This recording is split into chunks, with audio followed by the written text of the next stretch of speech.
আসসালামু আলাইকুম বন্ধুগণ, আপনাদের ডেস্কটপ বা পিসিতে যদি এই ধরনের ওয়ার্নিং ইস্যু তৈরি হয় সেক্ষেত্রে আপনারা কি করবেন তাই এই ভিডিওটি এক্সপ্লেন করে দেব।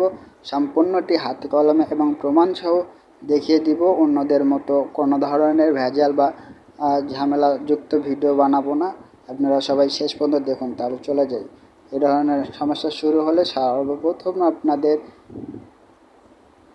আপনাদের ডেস্কটপ বা কম্পিউটারের মধ্যে হার্ড ডিস্ক ও এসএসডি কার্ডের সঙ্গে যে কেবলগুলো লাগা থাকে এই কেবলগুলোর কারণে এই ধরনের ইস্যু আসতে পারে।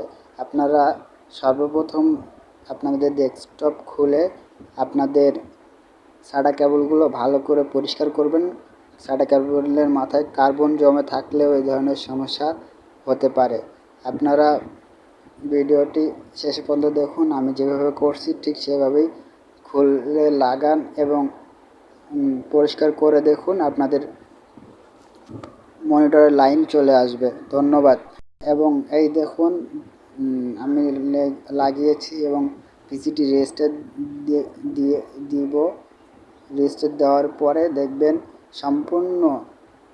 সম্পূর্ণ পিসিটি ওকে হয়ে চলে এসেছে। এই দেখুন, আমার পিসিটি এখন বর্তমান সম্পূর্ণ ওকে, লাইট চলে এসেছে এবং কিছুক্ষণের মধ্যেই দেখবেন ডিসপ্লের মধ্যে আলো চলে আসবে। ধন্যবাদ শেষ পর্যন্ত দেখার জন্য। ভিডিওটি ভালো লাগলে বা আপনার কাজে লাগলে চ্যানেলটি সাবস্ক্রাইব করে রাখবেন। ধন্যবাদ।